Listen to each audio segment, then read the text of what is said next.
नमस्कार। Drawn and redrawn the making of India's internal boundaries इस podcast की नई 6वीं मालिका में आपका स्वागत है। ये पॉडकास्ट इंडिया स्टेट स्टोरीज प्रकल्प का एक हिस्सा है जो पिछले 150 वर्षों में भारत की आंतरिक राजनीतिक और प्रशासनिक सीमाओं में आए बदलावों का अध्ययन करता है। ये प्रकल्प पुणे स्थित फ्लेम विश्वविद्यालय के centre for legislative education and research के सहयोग से संचालित किया जाता है। इस नए सीजन में हम भारत के हर एक मौजूदा राज्य और केंद्र शासित प्रदेशों के बनने का रोचक इतिहास और कथाओं की यात्रा पर निकलते हैं, जिसमें हम उन महत्वपूर्ण घटनाओं, प्रभावशाली व्यक्तित्वों और सामाजिक बदलावों का अन्वेषण करेंगे जिन्होंने इस उपमहाद्वीप को आकार दिया है। 10वें एपिसोड में हम हिमाचल प्रदेश राज्य के निर्माण के दिलचस्प इतिहास पर नजर डालते हैं। ये एपिसोड इंडिया स्टेट स्टोरीज पर इसके संबंधित लेख से लिया गया है और इसे गूगल नोटबुक LM का उपयोग करके बनाया गया है। इस लेख को पढ़ने के लिए लिंक शो नोट्स में पा सकते हैं। तो आज हम हिमाचल प्रदेश की कहानी में गहराई से उतरने वाले हैं। जब हम आज हिमाचल के बारे में सोचते हैं तो खूबसूरत पहाड़, वादियाँ, ये सब दिमाग में आता है। लेकिन 1947 में आज़ादी के बाद की तस्वीर तो बिल्कुल ही अलग थी। बिल्कुल अलग। आज जिसे हम एक राज्य के रूप में देखते हैं, वो आज़ादी के वक्त लगभग 30 छोटी बड़ी रियासतों का एक समूह था। 30? जी। चंबा, मंडी, सुकेत, सिरमौर जैसी कुछ बड़ी रियासतें थीं, तो कुछ बहुत ही छोटी थी। और सबसे बड़ी बात, ये सब आपस में जुड़ी हुई भी नहीं थी। मतलब एक पहेली के टुकड़ों की तरह बिखरी हुई थी। हाँ, यूं समझिए। हर रियासत के अपने कानून थे, अपना प्रशासन था, और अंग्रेजों के साथ भी उनके अलग अलग समझौते थे। तो ये एक बहुत ही, कह सकते हैं, जटिल स्थिति थी। तो फिर इन सबको एक साथ लाने की शुरुआत हुई कैसे? मेरा मतलब है इन सभी अलग अलग शासकों को मनाना कि वो अपनी सत्ता छोड़ दें और भारत में शामिल हो जाएं, ये तो बहुत मुश्किल रहा होगा। बहुत बड़ी चुनौती थी। और यहीं पर सरदार पटेल और VP मेनन के नेतृत्व वाले राज्य मंत्रालय की भूमिका सामने आती है। अच्छा। उन्होंने एक एक करके इन सभी शासकों से बातचीत की और मार्च 1948 तक 28 रियासतों ने विलय पत्र पर हस्ताक्षर कर दिए। और इसी से हिमाचल प्रदेश का जन्म हुआ। जी, 15 अप्रैल 1948 को। लेकिन यहाँ एक बहुत महत्वपूर्ण बात है, ये एक पूर्ण राज्य नहीं था। हाँ, लेख में इसे चीफ कमिश्नर प्रोविंस कहा गया है। इसका असल में मतलब क्या था? क्या वहाँ के लोगों के पास कोई अधिकार नहीं थे? आपने बिल्कुल सही समझा। चीफ कमिश्नर प्रोविंस होने का मतलब था कि इसका शासन सीधे केंद्र सरकार के हाथ में था। यानी दिल्ली से? हाँ, दिल्ली से नियुक्त एक मुख्य आयुक्त के जरिए सब कुछ चलाया जाता था। कोई चुनी हुई विधानसभा नहीं, कोई मुख्यमंत्री नहीं। शासन में स्थानीय लोगों की भागीदारी लगभग शून्य थी। और एक और बड़ी समस्या थी कि ये भौगोलिक रूप से भी जुड़ा हुआ नहीं था। सही बात है। इसके दो हिस्सों के बीच में उस समय के पूर्वी पंजाब का एक बड़ा इलाका आता था। ये तो और भी अजीब है। जब रियासतों को जोड़ा ही जा रहा था तो उसे पंजाब में क्यों नहीं मिला दिया गया? मतलब एक अलग, वो भी बिखरा हुआ प्रांत बनाने का क्या कारण था? देखिए, यहाँ हमें उस समय के राजनीतिक माहौल को समझना होगा। पंजाब के मैदानी इलाकों में पंजाबी सूबा आंदोलन जड़ें पकड़ रहा था। एक अलग पंजाबी भाषी राज्य की मांग। जी। और ये सिर्फ भाषा की बात नहीं थी।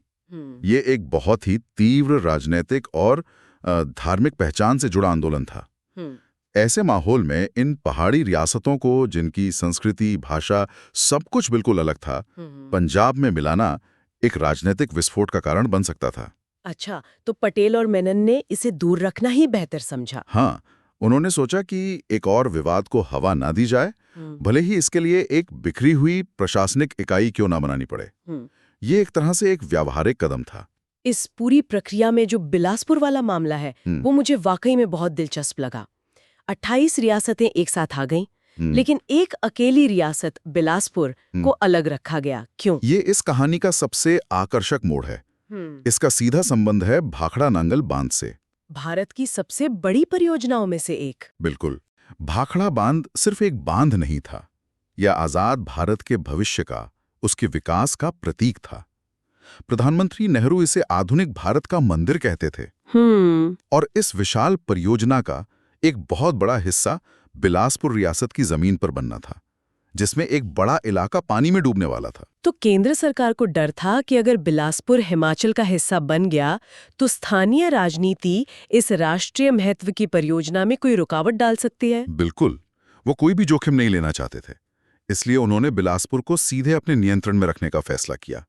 उसे भी एक चीफ कमिश्नर प्रोविंस बनाया गया, हिमाचल की तरह, लेकिन उससे अलग। और इसके लिए उन्होंने बिलासपुर के राजा आनंद चंद के साथ एक बहुत ही अनोखा समझौता किया।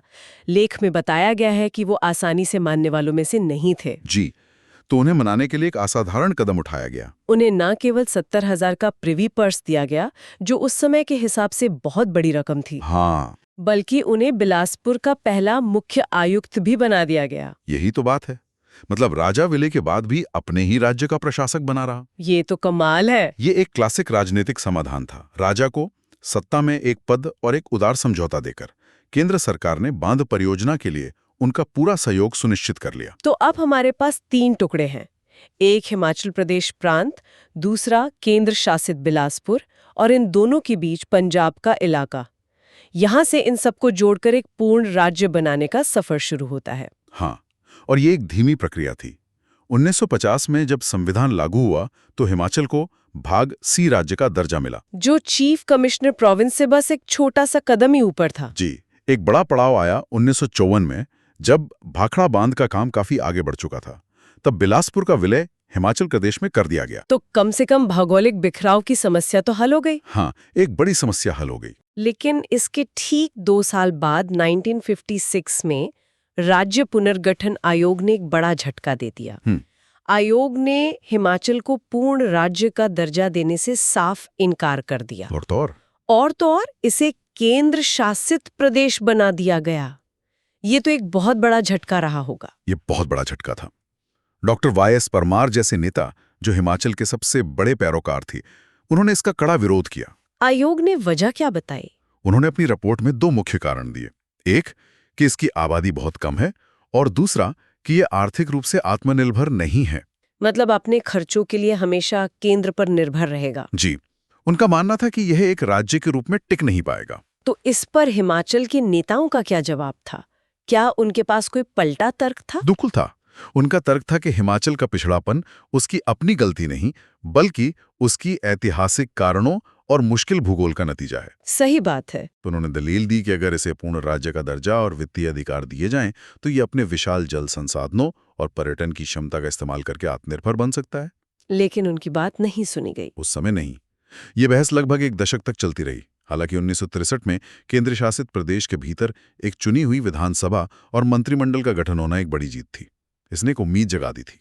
तो 1956 के बाद ऐसा लगता है कि कहानी एक तरह से रुक सी गई थी। राज्य का दर्जा मिला नहीं और आर्थिक रूप से भी पिछड़ा हुआ था। तो फिर वो कौन सी बड़ी घटना थी जिसने इस पूरे समीकरण को ही बदल दिया? यहाँ कहानी में एक और बड़ा मोड़ आता है, और इस बार इसका केंद्र हिमाचल नहीं बल्कि पड़ोसी राज्य पंजाब था। अच्छा। 1966 का पंजाब पुनर्गठन अधिनियम, पंजाबी सूबा आंदोलन। हाँ, वही आंदोलन जिसके डर से 1948 में हिमाचल को पंजाब से अलग रखा गया था, अब वो अपने चरम पर था। और आखिरकार केंद्र सरकार ने भाषा के आधार पर पंजाब के बंटवारे का फैसला कर लिया। और इसी बंटवारे से हरियाणा राज्य बना। पर इसका हिमाचल से क्या लेना देना था? इसका हिमाचल से सीधा और बहुत गहरा लेना देना था। जब पंजाब को पंजाबी और हिंदी भाषी क्षेत्रों में बांटा जा रहा था, तो एक तीसरा हिस्सा भी था। कौन सा? पंजाब के पहाड़ी इलाके।